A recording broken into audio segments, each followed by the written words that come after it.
മഞ്ജു വാര്യർ ദിലീപ് വിവാഹമോചനം വളരെ ഞെട്ടലോടെയാണ് അവരുടെ ആരാധകർ കേട്ടത്. എന്തുകൊണ്ടാണ് ഇവരും പിരിയാൻ തീരുമാനിച്ചതെന്ന് താരങ്ങൾ തുറന്നു പറഞ്ഞിട്ടില്ല. എന്നാൽ താനാണ് വിവാഹമോചനം നൽകണമെന്ന് ആവശ്യപ്പെട്ട് കോടതിയെ സമീപിച്ചത് എന്നാണ് ദിലീപ് വെളിപ്പെടുത്തിയത്. ഇത് സംബന്ധിച്ച് മുൻപ് ദിലീപ് നൽകിയൊരു അഭിമുഖമാണ് ഇപ്പോൾ ചർച്ചയാകുന്നത്. മനോരമ ന്യൂസിന് നൽകിയ അഭിമുഖത്തിൽ ദിലീപ് പറഞ്ഞ വാക്കുകൾ ഇങ്ങനെ: സ്വർണം ഇന്ന് വിൽക്കാൻ പ്ലാനുണ്ടോ? ഇതാണ് മികച്ച സമയം. വാങ്ങുമ്പോൾ ലാഭം കിട്ടാൻ ചെയ്യേണ്ടത് ഇതാണ്. 1998-ലാണ് മഞ്ജുവിനെ കല്യാണം കഴിച്ചത്. വളരെ സന്തോഷകരമായിട്ടുള്ള ഒരു ജീവിതം തന്നെയായിരുന്നു ഞങ്ങളുടേത്. പക്ഷേ അതിന്റെ ഇടയിൽ കുറെ കാര്യങ്ങൾ സംഭവിച്ചു.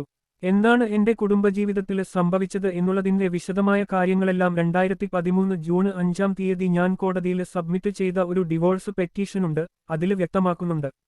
ഡിവോഴ്സ് പെറ്റീഷൻ അല്ല, ശരിക്കും പറഞ്ഞാൽ എന്റെ കുടുംബചരിത്രം എന്ന് വേണമെങ്കിൽ പറയാം. ഞങ്ങളുടെ കുടുംബത്തിൽ എന്താണ് സംഭവിച്ചത് എന്ന് അതിലുണ്ട്. അത് ഒരു പെറ്റീഷൻ മാത്രമല്ല, അതിൽ പ്രതികളുണ്ട്, കക്ഷികളുണ്ട്, സാക്ഷികളുണ്ട്. 100% വിശ്വസിക്കുന്ന തെളിവുകൾ അടക്കമാണ് ഞാൻ കോടതിയിൽ കൊണ്ടുപോയി വെച്ച് എനിക്ക് ഇതിന് ഒരു തീരുമാനമുണ്ടാക്കണം എന്ന് പറഞ്ഞത്. മാത്രമല്ല അതിൽ പ്രമുഖർ ഒരുപാട് പേരുണ്ട്. പ്രമുഖർക്കൊക്കെ നമ്മൾ ഈ പറയുന്ന ഇമേജ് എന്ന് പറയുന്നത് ഒരു വലിയ വിഷയമുണ്ട്. അതിനെയെല്ലാം ഞാൻ മാനിക്കുന്നുണ്ട്. അവരുടെ നല്ല മുഖങ്ങൾ ഒന്നും പുറത്തു വരാതിരിക്കാൻ ആയിട്ട് ഞാൻ തന്നെയാണ് ശരിക്കും രഹസ്യവിചാരണ എന്ന് പറയുന്ന ഒരു വിഷയം കൂടി എടുത്തു വെച്ചത്. കാരണം ഞാൻ ആരെയും ദ്രോഹിക്കാൻ ഉദ്ദേശിക്കുന്നില്ല. എന്നെ ഒരുപാട് പേർ ദ്രോഹിച്ചിട്ടുണ്ട്. ഞാൻ സഹായിച്ച ആൾക്കാരാണ് ഏറ്റവും കൂടുതൽ ദ്രോഹിച്ചത്. ആരുടെ ഇമേജും കുഴപ്പമാക്കാൻ ഞാൻ നോക്കിയിട്ടില്ല. എന്റെ മകളുടെ ഭാവി അടക്കമുള്ള ഒരുപാട് കാര്യങ്ങൾ ആലോചിച്ചിട്ട് തന്നെയാണ് എപ്പോഴും ഞാൻ മൗനമായിട്ടിരിക്കുന്നത്.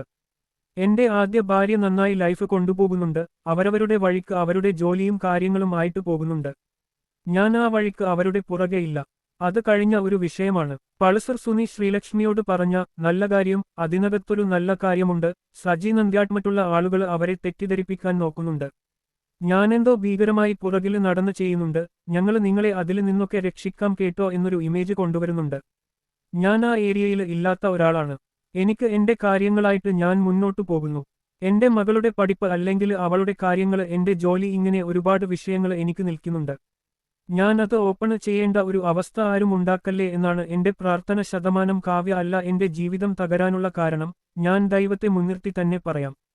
കാവ്യ എനിക്ക് ഇഷ്ടമായിട്ടുള്ള ഒരാൾ തന്നെയാണ്.